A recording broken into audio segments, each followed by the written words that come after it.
In the early 1920s, North Africa's Rif Mountains witnessed a long and bloody anti-colonial struggle by the Amazigh peoples. Armed with modern weapons, religious fervor, and a newfound sense of nationalism, the Rifi fighters inflicted heavy defeats upon their would-be Spanish colonizers and proclaimed an independent republic until France intervened. The Rif War would go on to become a part of Amazigh identity and would shake Spain to its core, sparking the rise of one of Europe's longest reigning dictators.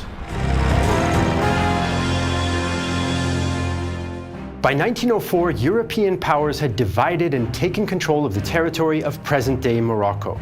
France controlled most of the region and left a weak sultan as the nominal head of state. Spain took a much smaller strip of territory along the coast around the Spanish enclaves of Ceuta and Melilla. In 1912, France imposed a protectorate on its area and allowed Spain to do the same as long as the Spaniards kept the German influence out. Spain's government initially paid little attention to its Moroccan possessions. After the First World War, however, Spanish attention was drawn by rumors of mineral wealth in the interior and Madrid's desire to recover some prestige after defeat in the Spanish-American War of 1898. But the Spanish authorities had little information about the remainder of their colony. It was covered by rugged, arid, mountainous terrain populated by numerous Amazigh tribes, the largest and most powerful of which was the Banu Warayahal. These tribes had already clashed with the Spanish on at least 2 local campaigns since the 1890s. Their land centered on the Rif Mountains, a region many outsiders considered violent and plagued by tribal blood feuds. In reality, though, clan infighting was kept relatively in check by a system of fines. At first, Spain tried to extend its influence in the tribal areas by political means, especially based on the payment of pensions. This was partly because of the strong Spanish left, especially in Catalonia, who opposed military occupation and led protests against conscription. Meanwhile, Spanish officials worked with Rifi notables like Abd al-Karim al-Khattabi, also known in Europe as Abd el-Krim, or among the Amazighs as Moulay Mohand. El-Krim had been educated in Spanish schools and originally favored Spanish rule over the French. By 1918, though, he turned against his Spanish employers because of their corruption and prejudice. In 1923, he described this change of heart to his fellow Rifians. I served with the Spanish, and I discovered that misfortune had come down on our land from above when they came into it. Let us dedicate ourselves to rescuing ourselves, our people, and our land. In 1920, El-Krim's clan revoked their allegiance to Spain and began organizing anti-Spanish resistance in the Rif. He called for an independent Rif, and he would soon become Spain's worst enemy in North Africa. So Spain had tried a policy of political penetration in the Rif, which had failed and led to Amazigh resistance. In 1919, the new Spanish High Commissioner, General Damasco Berenguer, decided to deal with the rebellious tribes by force. The Rif rebellion against Spanish rule was not limited to El-Krim. In the west, around Jbala, tribal leader Mulay Ahmed Errasuni also opposed Spain and reached out to El-Krim for help. A poor harvest and tribal animosity, however, prevented serious cooperation. By October 1919, the Spanish defeated Al-Raisuni but failed to capture him. New Spanish commander Manuel Fernández Silvestre had a reputation for recklessness, but despite the concerns of High Commissioner Berenguer, Silvestre could act freely since he was a favorite of the king. In May 1920, Silvestre called for and received permission for an offensive into El-Krim's territory. About 20,000 Spanish and 5,000 allied Moroccan troops entered the region. They met with little resistance as the lightly armed Amazighs retreated deeper into their own territory. In the interior, El-Krim began to organize a bureaucracy and army for his movement, inspired in part by Turkey's Mustafa Kemal. By early summer 1921, the Spanish had advanced 128 kilometers and reinforced their control by building a system of 144 blockhouses. These blockhouses were not an effective defense, though. They were isolated from main roads and sources of water, and the living conditions and morale of Spanish troops were poor. Officers often went absent, leaving their men to suffer at their posts. Berenguer told Silvestre that the Spanish were overstretched and El Krim might attack. In fact, El Krim warned the Spanish not to cross the Amarkan River. Silvestre was unimpressed.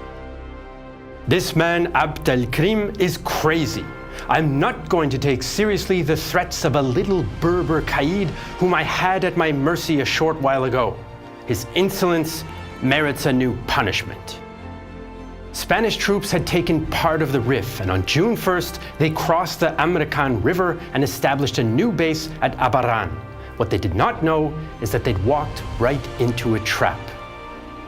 El Krim's warnings to the Spanish had been serious, and his retreat was a ruse. Amazigh fighters attacked the new Spanish base at Abaran, and Spanish-led Moroccan troops mutinied. The Spanish abandoned their position after suffering 179 killed. To El Krim, the victory at Abaran was a rallying call to the other tribes of the region. The Spanish have already lost the game. Look at Abaran. There, they've left their own dead mutilated and unburied, the souls vaguely wandering, tragically denied the delights of paradise. In July, the Amazighs launched attacks all along the Spanish line. They besieged the 300-man Spanish garrison at Igariben, which soon ran out of water. Stories emerged of soldiers drinking cologne, vinegar, and even ink to stave off dehydration. Eventually, the fort fell with only 25 survivors. The Spanish made a general withdrawal, with many units converging on the fort at Anoual. Silvestre arrived on July 21st to take control of the situation, but was immediately overwhelmed. Eyewitnesses claimed that he compulsively chewed his mustache and asked practically everyone what he should do. As Rifi tribesmen began to fire into the fort, he ordered a retreat, which soon turned into a rout. Spanish soldiers fled in all directions in what one survivor described as, quote, a human avalanche. Those who escaped the fort were picked off by Rifi marksmen or ambushed by Amazigh swordsmen. Silvestre's fate is not clear, but an eyewitness claimed that he was seen on the battlements screaming, "Run, run, the boogeyman is coming!" Whether Silvestre was killed or committed suicide is still debated, but El Krim was later seen wearing his sash. Although the larger Rif tribes had started the attack, many others, most without firearms, also joined in as the fleeing Spaniards crossed their territory. Airmen who flew over the area reported seeing the countryside strewn with Spanish corpses. At Sidi Driss, only 5 of the 500-strong Spanish garrisons survived, while at Monte Arruit, the Spanish attempted to make a stand. The garrison surrendered there on August 9th, whereupon Rifi tribesmen massacred them. On other occasions, El Krim's fighters followed his orders to treat Spanish prisoners well. All in all, Spanish casualties might have been as high as 20,000. Now the Spanish town of Melilla seemed to be under threat as well. Spanish commanders sent a rising star in the military named Francisco Franco of the Spanish Foreign Legion to protect the town.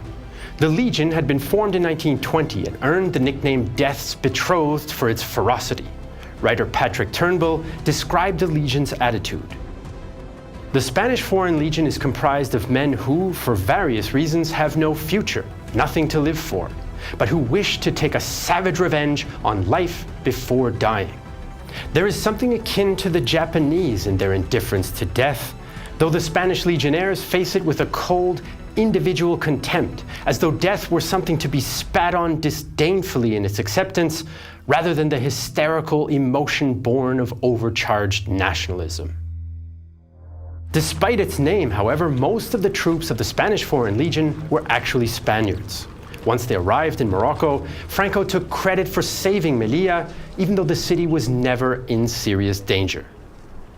So El Krim's Amazigh forces had defeated the Spanish at Anoual, but he did not intend to move on Melilla. Instead, he turned his attention to building a new Rifi state. El Krim was not interested in leading just another disorganized tribal uprising. His goal was to create an independent Rifi state, or as he put it, a country with a government and a flag. With the prestige and Spanish weapons that he gained at Anoual, he intended to create a nation-state and a regular army. Traditionally, the Rif tribes defended themselves with harkas, informal bands of fighters recruited in town market squares. Now, El Krim and his staff, including European-educated technocrats, reformed the army along modern lines with organized units, uniforms, and salaried soldiers. In reality, though, the regular army was always quite small, consisting of only about 6,000 to 7,000 men. However, it did add to El Krim's legitimacy and authority. And authority was important. Although the tribes united against the Spanish, they were still divided. Some tribal leaders resented El Krim's central authority, while others distanced themselves from him after Anoual. To them, they defeated the Spanish and could now go home. In 1927, El Krim reflected on this attitude. Even those of the greatest knowledge and intelligence believed that after the victory had been won, I would allow each tribe to return to complete freedom, despite their realization that this would return the country to the worst conditions of anarchy and barbarism.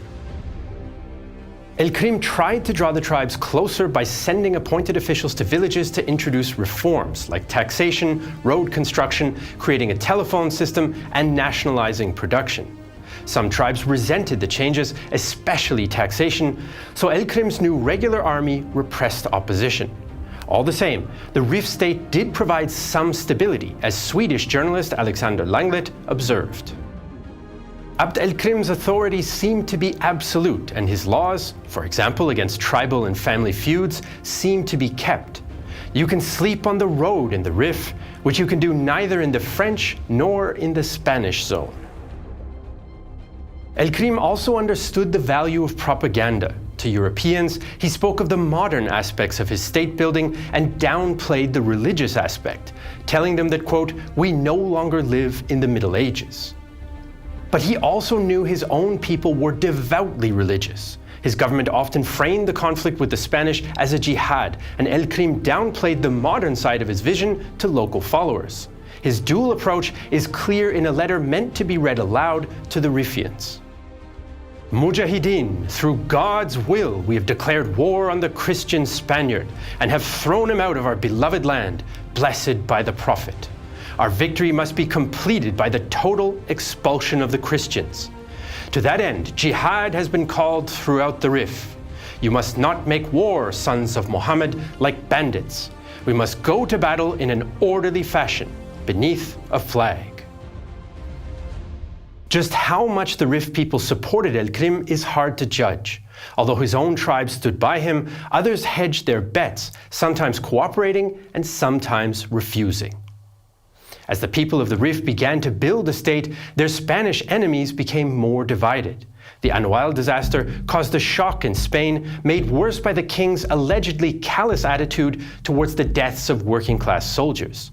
Spain's already tense politics got even more polarized. Despite the Anoual defeat, the Spanish soon recovered much of the lost territory. They expanded from Melilla in late 1921, and by April 1922 had advanced 75 kilometers. The Spanish now had armored cars, aircraft, and a healthy sense of caution, though the Rifians rarely contested the advance. A major battle did take place at Tizi Azza in November, which cost 2,000 Spanish and an unknown number of Amazigh casualties. But Spain lacked the resources and the political will to take the heartland of the Rif. Instead, they resorted to aerial bombing of Rifi villages, including the use of poison gas. In March 1922, a new government was formed in Spain, the 8th in 3 years. Although pledging revenge for Anoual, it was crippled by an economic crisis and political factionalism. The Moroccan colony was costing half of Spain's expenditures, and Spanish anarchists and socialists celebrated El Krim's humiliation of the Spanish military that they despised. But even the military mostly wanted to leave the Rif. The Spanish officer corps was divided into two camps. The Abandonistas, often represented by an officers' association called the Juntas de Defensa, wanted Spain to leave Morocco. The Africanistas, led by officers who volunteered to serve in North Africa, demanded victory over El Krim. Eventually, Franco and the Legion became the face of the Africanistas, even though Franco himself had occasionally flirted with the Abandonistas' position. Career prospects also worsened the split. Abandonistas resented the rapid promotion of younger, less well-educated officers who'd served in Morocco. A popular saying highlighted the issue. Officers were said to earn one of two things from their time in Morocco: la caja or la faja, the coffin or the general's sash. The result of the schism was a lack of any coherent Spanish strategy in Morocco and the Rif. Madrid tried non-military solutions. They made a deal with al-Raisuli, and they went against Spanish officers' advice and paid El Krim a large ransom for 326 Spanish prisoners. El Krim used this money for his army. In February 1923, a Spanish civilian governor replaced the military governor in Morocco and began negotiations with El Krim. The Spanish offered autonomy, but the Rifi leadership insisted on full independence for what it called the State of the Rifian Republic. By August, Spanish troops were mutinying in the ports and riots broke out in Catalonia. General Miguel Primo de Rivera made his move, and after declaring martial law in Catalonia, he went to Madrid and deposed the government in a bloodless coup. The general argued that the civilian government had committed, quote, treason on the home front, and promised what he called a prompt, dignified, and sensible solution to the Rif War. King Alfonso gave him permission to form a military directorate. So General Primo de Rivera ruled Spain, but he had to walk a tightrope between the military factions. Gradually, he changed from an abandonista to favoring a defensive line in Africa. Then, he announced a state of war and created an army reserve. All the while, the Rifi state was growing. In late 1923, Spain focused its attention in the east of its North African possessions, establishing a new defensive line around Melilla. The Rifi state, though, turned to the west. Since early 1923, El Krim had been extending his influence over the tribes of Gomara and Jbala. Progress was not always smooth. Gomaran leaders were reluctant to surrender their authority, and al-Raisuli's continued presence blocked Rifi penetration. However, by September, much of the west was under Rifi control. In June 1924, Rifi forces increased their attacks against the Spanish in the west, especially towards the important Tetuan-Chauen road. Primo de Rivera explained the threat to the isolated garrisons. The reality was very sad. From Tetuan to Chauen, not a simple garrison or simple detachment could be normally provisioned. More than 25,000 men with their cannon, machine guns, rifles, and munitions were the quarry which the enemy now had for his own. There was no time to lose if the situation was to be saved. Spanish command ordered its garrisons to hold out, but the Rifis captured one after the other. In July, the Africanistas made it clear to Primo de Rivera that his passive strategy was not working. With rumors of a new coup emerging, they demanded action. British Consul General Andrew Ryan recalled the tensions. The Army of Occupation, judged even by Latin standards, more nearly resembles a Greek debating society in its passion for politics than a fighting instrument. Internal criticism is freely indulged in, and its energies are dissipated in advocating this policy and condemning that. Eventually, to appease the Africanistas, Primo de Rivera ordered only a limited withdrawal in the west to the new Primo line. In September, Rifi troops attacked one of the key positions in the line, the fort at Chauen with its 3,000-man garrison. On the 23rd, 40,000 Spanish soldiers, including the Legion, set out to fight through enemy territory and relieve the garrison at Chauen. It took the Spanish column 6 weeks to travel the 40 kilometers to Chauen, often in terrible weather conditions. The Rifis allowed the garrison to leave the city before attacking in late November. They sniped, ambushed, and harassed the Spanish column the entire way, much to the frustration of Spanish officers who spoke of fighting against shadows. Spanish soldier Arturo Barea later wrote of the trauma in his autobiographical novel. The Moors got all those who didn't duck quickly enough.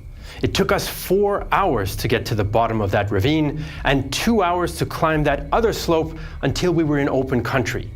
It was the worst butchery I've ever seen. The Spanish army limped back into Tetuan on December 13, 1924, after the loss of up to 17,000 men and one general. Chauen was in Rifi hands, and when tribal leader al-Raisuli lost control of his tribe to a rival in January 1925, El Krim's Rif Republic reached its peak.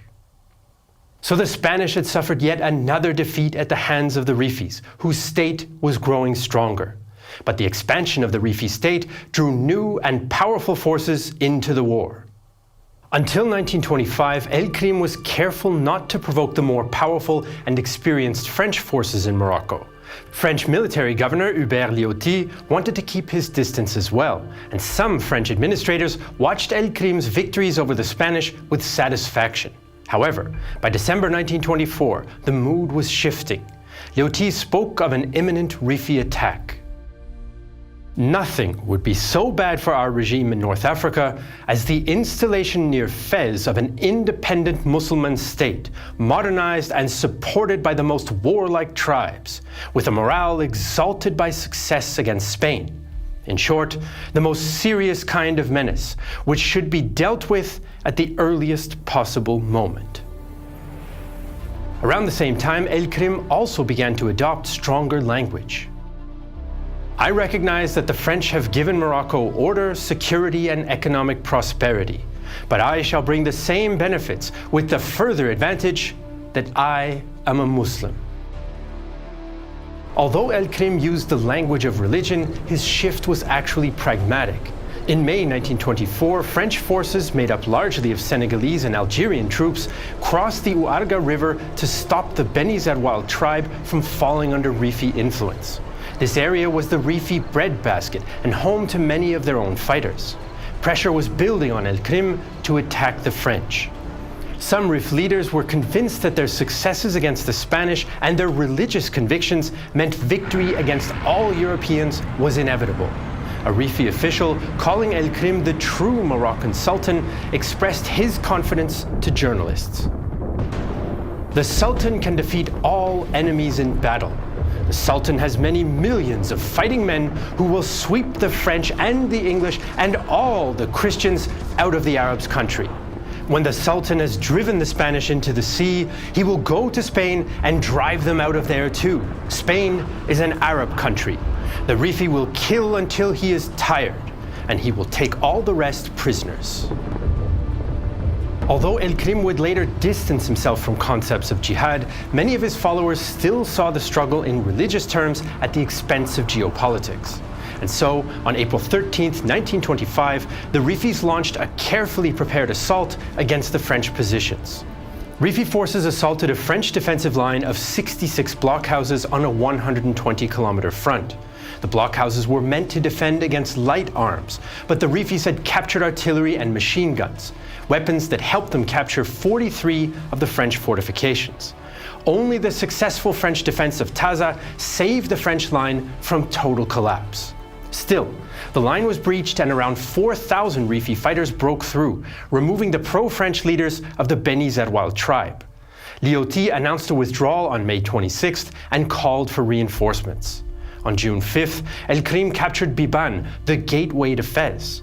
By this point, around 2,640 French troops had been killed. Rumors spread that El Krim intended to march on Fez, but he did not. With the Rifi army fighting both France and Spain, the two colonial powers decided to cooperate. French General Lyautey was no fan of the Spanish, though, so Paris replaced him with famous First World War Marshal Philippe Pétain. With more flexibility than his predecessor, Pétain quickly established a cordial relationship with Primo de Rivera, although his first reports were not optimistic. The brutal fact is that we were unexpectedly attacked by the most powerful and the best armed enemy that we have ever met with in our colonial campaigns. El Krim probably launched the attack to force France and Spain to negotiate, and at first it seemed to work. The French and Spanish offered autonomy, but refused to recognize the Rif Republic. El Krim rejected the offer. The French and Spanish now decided on military action.